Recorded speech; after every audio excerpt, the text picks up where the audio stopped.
గత కొన్ని రోజులుగా అనంతపురం నగరపాలక సంస్థలో మేయర్పై అవిశ్వాస తీర్మానం పెట్టబోతున్నామన్న వార్తలు కేవలం పుకార్లు మాత్రమేనని తేలిపోయింది. మేయర్కు వ్యతిరేకంగా వైసీపీ కార్పొరేటర్ సైఫుల్లా బేగ్ ఉన్నారన్నది కూడా అసత్య ప్రచారమేనని తేలిపోయింది. ఇవాళ అనంతపురం జిల్లా వైఎస్ఆర్ కాంగ్రెస్ పార్టీ కార్యాలయంలో వైసీపీ కార్పొరేటర్ మాట్లాడుతూ తామంతా వైసీపీ అధిష్టాన నిర్ణయానికి కట్టుబడి ఉంటామన్నారు. జిల్లాలో ఏం జరిగినా అది అనంత వెంకటరామిరెడ్డి నిర్ణయం మేరకు మాత్రమే ఉంటుందని స్పష్టం చేశారు. కొందరు నిజానిజాలు తెలియకుండా ఏది పడితే అది మాట్లాడుతున్నారని ఆయన అసహనం వ్యక్తం చేశారు. ఖర్చు లేకుండా చేసే పని నోటితో మాట్లాడటమేనని అది చాలా మంది చేస్తున్నారని వ్యాఖ్యానించారు. వాస్తవాలు ఏంటన్నది అక్కడ ఉన్న వారికి మాత్రమే తెలుస్తాయన్నారు. ఈ పుకార్లను ఎవరు నమ్మాల్సిన పని లేదని తామంతా వైసీపీ అధిష్టాన నిర్ణయానికి కట్టుబడి ఉంటామని అనంత వెంకటరామిరెడ్డి నాయకత్వంలో పనిచేస్తున్నామని బేగ్ స్పష్టం చేశారు. మరోవైపు వక్ఫ్ బోర్డు బిల్లును కూటమి ప్రభుత్వం వ్యతిరేకిస్తూ ఎందుకు తీర్మానం చేయడం లేదని ఆయన ప్రశ్నించారు. హాజ్ యాత్ర, రంజాన్ తోఫా వంటి విషయాల్లో కూటమి ప్రభుత్వం మైనార్టీలను మోసం చేసిందని ఆయన విమర్శలు చేశారు. అవిశ్వాస తీర్మానం సంతకం పెట్టినారా పెట్టలేదా అది ఏందనేది వేరే విషయం. మేమందరం వైఎస్ఆర్ కాంగ్రెస్ పార్టీకి చెందిన కార్పొరేటర్లమే. దాదాపు మేము 48 మంది కార్పొరేటర్లు గతంలో ఉన్నాము. తర్వాత 2-3 వేరే పార్టీలోకి వెళ్ళినారు. ఏమున్నా కానీ మా అధిష్టానం నిర్ణయం ప్రకారం మేము నడుచుకుంటాము తప్ప దాన్ని ధిక్కరించిపోయేది మేము చేయం. జగన్మోహన్ రెడ్డి గారి నాయకత్వం, అనంతపురం జిల్లాలో అనంత వెంకటరామిరెడ్డి నాయకత్వంలోనే మేము పనిచేస్తాము. వాళ్ళ సూచన మేరకే ఉంటాము ఏ విషయంలో అయినా కూడా. Thank you. చాలామంది ఫ్రీగా ఏమైనా మాట్లాడచ్చు, కానీ నిజం తెలియకుండా చాలామంది మాట్లాడుతున్నారు. ఎవరికి కూడా ఖర్చు లేని పని నోటికి చెప్తారు, వాళ్ళు ఇష్టానుసారంగా మాట్లాడుతున్నారు. వాస్తవాలు ఏమనేది ప్రత్యక్షంగా చూసిన వాళ్ళకి తెలుసు, దాంట్లో ఉన్న వాళ్ళకి మాత్రమే తెలుస్తుంది. బయట వాళ్ళు ఎన్నైనా చెప్తారు, అవన్నీ పుకార్లే. ఏమున్నా కానీ తుది నిర్ణయం జగన్మోహన్ రెడ్డి గారిది, అనంత వెంకటరామిరెడ్డి గారిదే. దాంట్లో మాత్రం ఎటువంటి డౌట్ లేదు. అందరికీ నమస్కారం. ఈరోజు ఈ మీడియా సమావేశం ఏర్పాటు చేయడం ముఖ్య ఉద్దేశం, ఎన్డీఏ ప్రభుత్వం ఏర్పడిన తర్వాత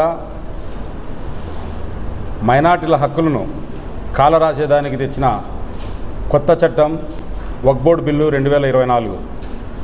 వక్ఫ్ బోర్డు బిల్లు 2024ని పార్లమెంటు ప్రవేశపెడితే మైనార్టీలకు ఉండే హక్కులు మొత్తం హరించుకొని పోతాయి. మాకు సంబంధించిన ప్రాపర్టీల మీద కూడా ఇతరుల పెత్తనం చెలాయించే హక్కు కల్పిస్తూ ఈ చట్ట సవరణ ఉంది. వాస్తవానికి ఈ వక్ఫ్ బోర్డు బిల్లుని పలు రాష్ట్రాల్లో అసెంబ్లీలో తీర్మానం చేసి వ్యతిరేకించి కేంద్ర ప్రభుత్వాలు పంపించాయి. కానీ మన దౌర్భాగ్యం ఏమంటే ఈ ఆంధ్రప్రదేశ్లో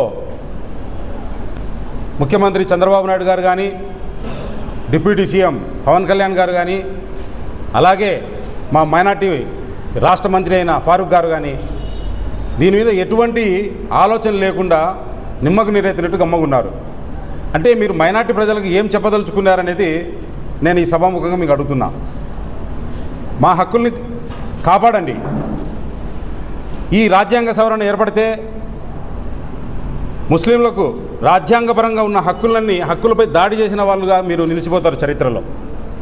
వైఎస్ జగన్మోహన్ రెడ్డి గారు అటు రాజ్యసభలో కానీ ఇటు పార్లమెంట్లో కానీ మా సభ్యుల ద్వారా ఈ బిల్లును వ్యతిరేకిస్తారు. మీ ఎన్డీఏ కుటుంబ ప్రభుత్వం కూడా ఈ బిల్లుని వ్యతిరేకించాలని చెప్పి నేను ముఖ్యమంత్రి చంద్రబాబు నాయుడు గారికి రిక్వెస్ట్ చేస్తున్నా. అదేవిధంగా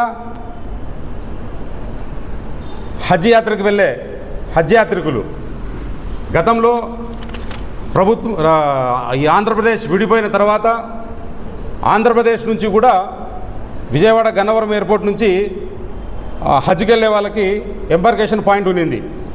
అది వైఎస్ జగన్మోహన్ రెడ్డి గారు వచ్చిన తర్వాతనే ఏర్పడింది. గతంలో 2022-23లో కూడా హజ్ యాత్రికులు దాదాపు 1164 మందికి వైఎస్ జగన్మోహన్ రెడ్డి ఆర్థిక సహాయం కింద 5,50,00,000 రూపాయలు గతంలో ఇచ్చారు. అదేవిధంగా గన్నవరం ఎయిర్పోర్ట్ నుంచి హజ్కి వెళ్ళే హజ్ యాత్రికుల పైన కేంద్ర ప్రభుత్వము ప్రతి యాత్రికుడి పైన 80,000 రూపాయలు అదనపు భారం వేస్తే గతంలో మేము 1813 మంది హజ్ యాత్రికులకు వైఎస్ జగన్మోహన్ రెడ్డి గారు ముఖ్యమంత్రిగా ఉంటూ 14.5 crores శాంక్షన్ చేసి ఆ హజ్ యాత్రికుల మీద భారం పడకుండా చేశారు. కానీ ఈరోజు ఈ కూటమి ప్రభుత్వం ఈ ఆంధ్రప్రదేశ్ నుంచే హజ్కి వెళ్ళే ఏర్పాటు లేకుండా చేశారు. కేంద్రం నుంచి రాష్ట్రానికి లేఖ పంపించారు. ఈసారి విజయవాడ నుంచి హజ్కి వెళ్ళే యాత్రికులకు మేము అవకాశం కల్పించట్లేదు. ఆంధ్రప్రదేశ్ నుంచి ఎవరైనా హజ్కి వెళ్ళాలంటే శ్రీకాకుళం నుంచి తీసుకొని చిత్తూరు వరకు వేరే రాష్ట్రాల్లో పోవాల్సిన పరిస్థితి ఏర్పడింది. శ్రీకాకుళం వాళ్ళు వెళ్ళాలంటే భువనేశ్వర్ వెళ్ళాలి, ఆ మధ్యలో ఉండే వాళ్ళు వెళ్ళాలంటే చెన్నై వెళ్ళాలి, ఈస్ట్ గోదావరి, విజయవాడ, గుంటూరు వీళ్ళంతా చెన్నై వెళ్ళాలి. ఇప్పుడు మన విషయం అంటారా, మనం అటు కర్ణాటక వెళ్ళాలి, అటు తెలంగాణకు వెళ్ళాలి.